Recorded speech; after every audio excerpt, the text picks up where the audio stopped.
I'm Christopher Boucher, and I'm going to review a hypothesis test with a proportion.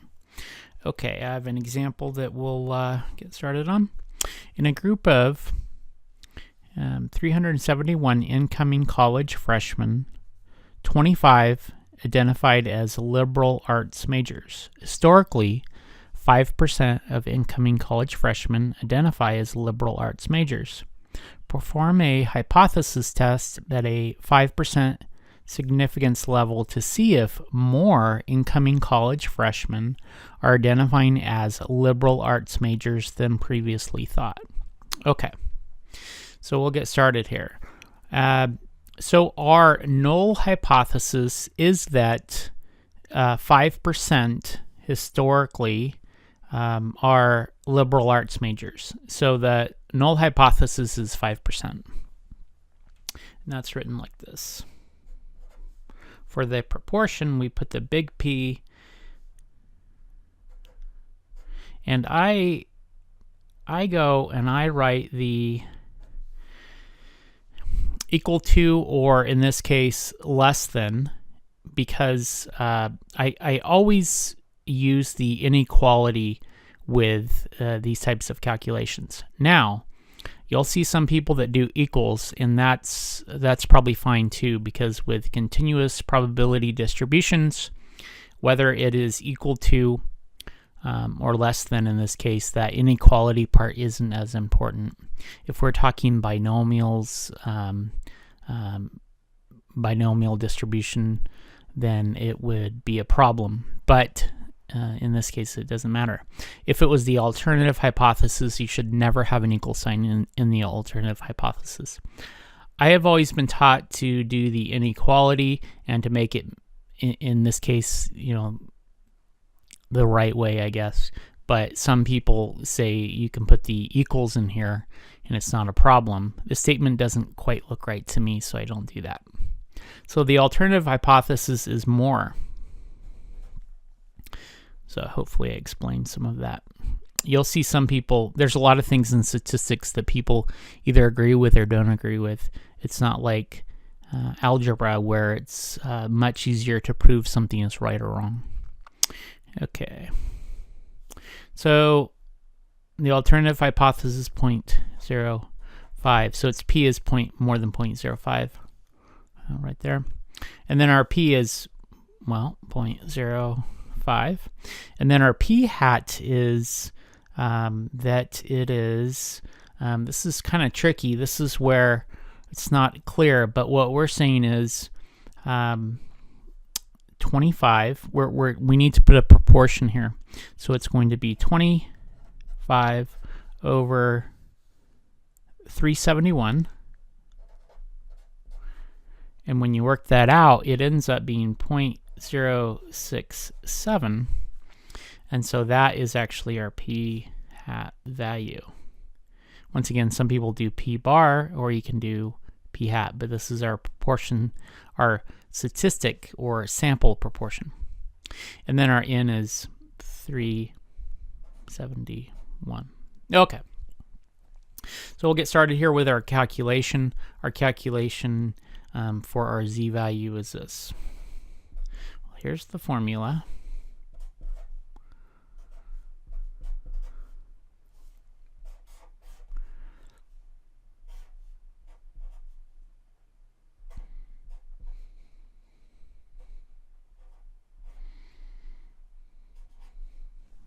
Okay, so let's work that out. 0.067 subtract 0.05. So that's our statistic, our proportion statistic. This is our population. And then down below, we end up with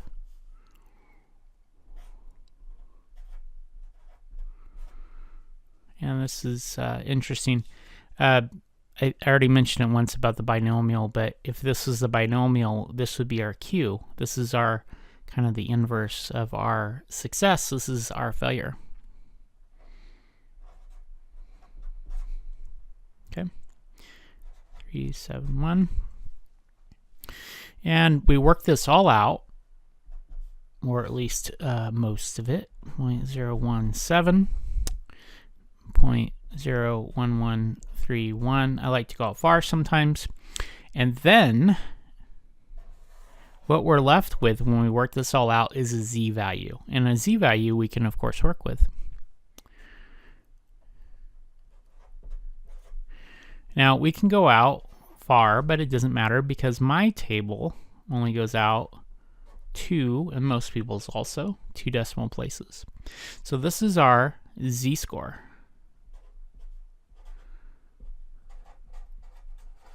So we can work with that.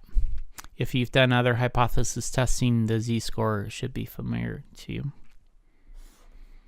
I'm going to draw a picture. We should always draw pictures when doing this because pictures help us see when we're wrong or something doesn't make sense.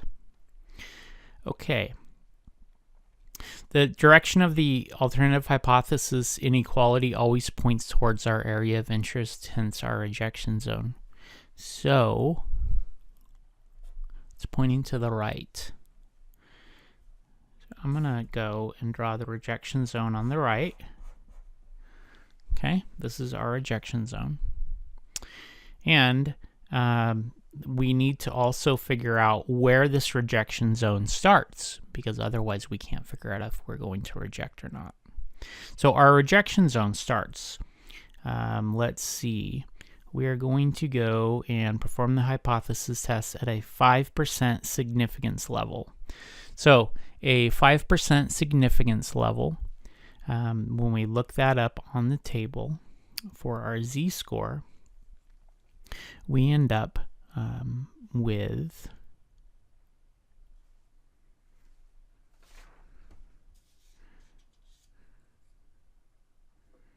let's see, our 5% z-score 1.65.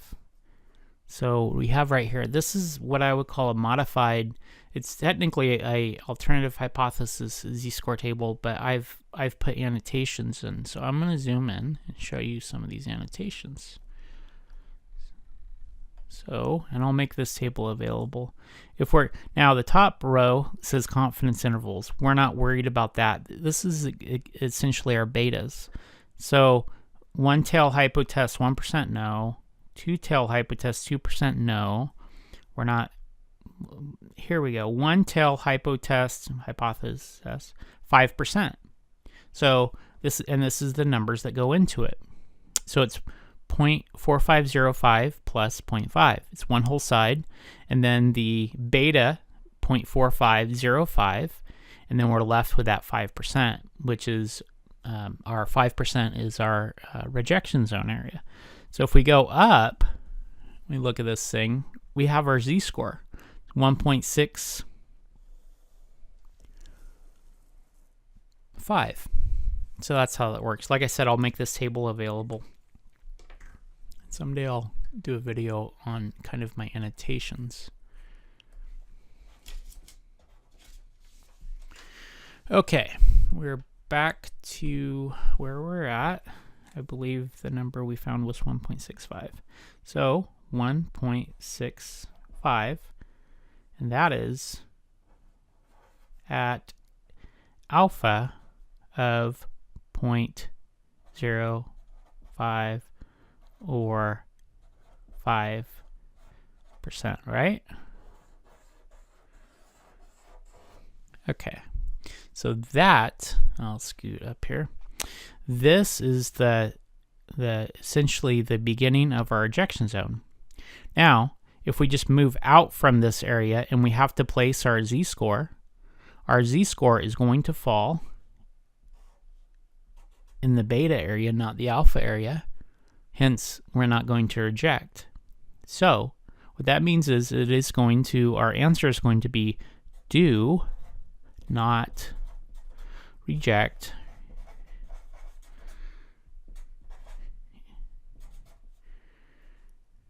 the null, or aka HO, which is the null hypothesis. Okay, so we are not going to reject, which means Well, it appears that about 5% of the people of the incoming freshmen are still identifying as liberal arts majors. Let's do this on the calculator real quick. And on the calculator, which I will pull up the calculator right here.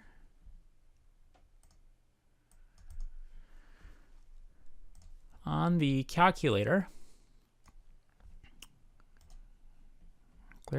we are going to use the one prop z test. So that is in the stat area. And we go over and we hit the right arrow twice. And it's one prop z test. Down to number 5 on this calculator. We hit enter. Now, we want to put in for the proportion or population proportion, 0.05. Enter.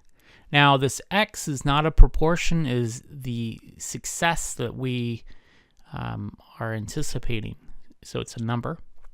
So it would be, in this case, now if you don't know what that number is, you put in the proportion, you multiply it by the n. So I'm going to do that just to show you how that works.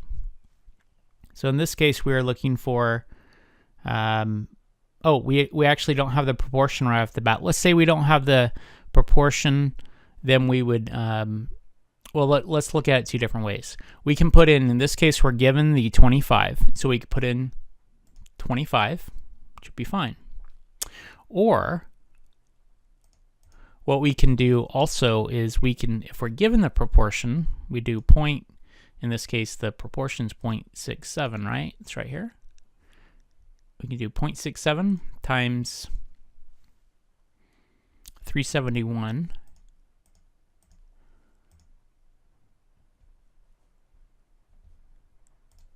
Something wasn't right on that one. I don't think let's see. 371. Okay. I think I did. It needs to be 0.067 times 371. And then we'd end up getting the proportion. In this case, it's actually not a round number. Our 25 is not quite as accurate. But this is kind of the way it works. So the x, we actually need to put in the value, not the proportion. So however you end up, whether you're given the proportion or you're given the actual success number, we need to make sure we put in the success number. Okay, and then we go down. And then we go and we select in this one the alternative hypothesis inequality. In the alternative hypothesis, remember on this one, it is pointing to the right. So make sure yours is pointing to the right.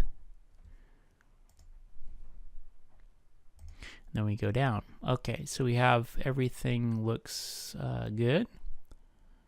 So now we do the calculator. Whoa. It doesn't want a decimal point, I believe. Let's go back and put 25 in our... Okay, it doesn't want a decimal point. 25. Okay. So, if you work that out, I guess it's not as foolproof as I was thinking. Okay. So let's see, we're given a z of 1.53.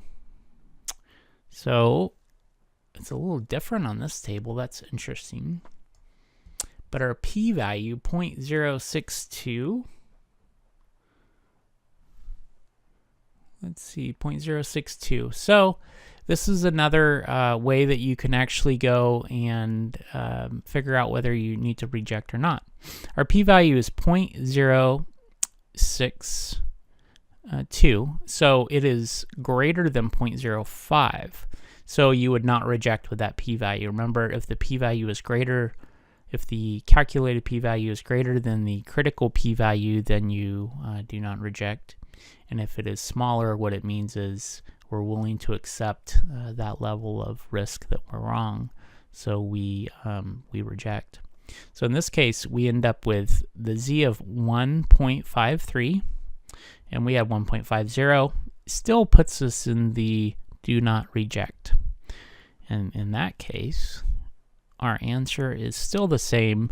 Do not reject the null hypothesis, which means it appears about 5% of the college freshmen are still liberal arts majors.